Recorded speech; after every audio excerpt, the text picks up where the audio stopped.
A tiny bird. A battlefield. 500 human lives. And only 25 minutes to save them. Not a soldier. Not a general. Not a machine. A pigeon. Shot in the chest. Blinded in one eye. Her leg hanging by a tendon. And still, she flew.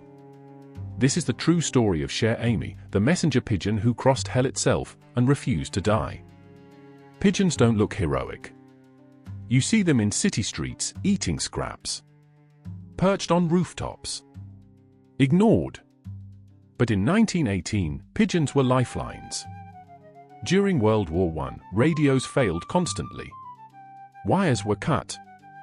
Human messengers were shot before they could reach safety. So armies trained pigeons. Small metal capsules were tied to their legs. Inside, handwritten messages that could change battles. These birds flew through storms. Through smoke. Through gunfire. They didn't understand war. They just flew home. And one of them would soon carry more responsibility than any human on that battlefield. Her name was Cher Ami. Which means, Dear Friend. October 1918. Deep inside France's Meuse-Argonne forest. More than 500 American soldiers from the 77th Infantry Division were completely surrounded by German forces. No food. Almost no ammunition. And worst of all, their own artillery had lost track of their position. Shells began raining down on them from friendly fire. Men were dying from bombs fired by their own army. The soldiers were trapped in a ravine, unable to move, unable to signal. Major Charles Whittlesey tried everything. Runners were sent. They were shot. Radios were used. They failed.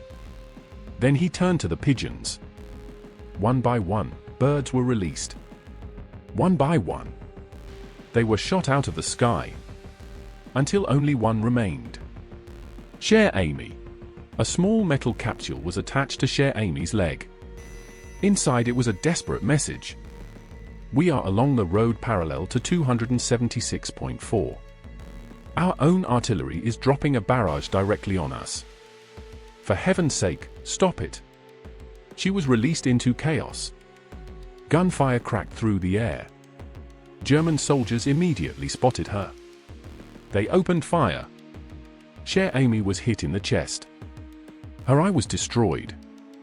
Her leg was almost torn off. But she didn't fall.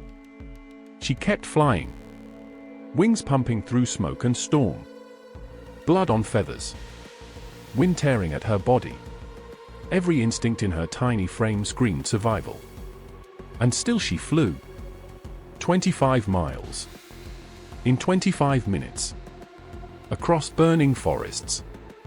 Over barbed wire. Past explosions. She flew while bleeding. She flew while half blind. She flew carrying the lives of 500 men. No compass. No map. Just instinct.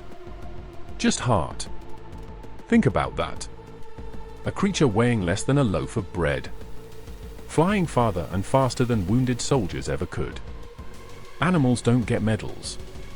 They don't understand gratitude. But Cher Ami understood one thing. Go home. Her message reached headquarters. Artillery stopped. The shelling ended. Over 500 soldiers were saved. Cher Ami collapsed after landing. Medics tried to save her damaged leg. They couldn't. But she lived. And later, France awarded her the Croix de Guerre, a military medal for bravery. A pigeon. Honored for courage. Today, Cher Ami's preserved body rests in a museum. Most people walk past without knowing her story. But remember this. History isn't only shaped by kings and generals. Sometimes. It's shaped by wings. By instinct. Today, Cher Ami's preserved body rests in a museum. Most people walk past without knowing her story. But remember this. History isn't only shaped by kings and generals. Sometimes. It's shaped by wings. By instinct.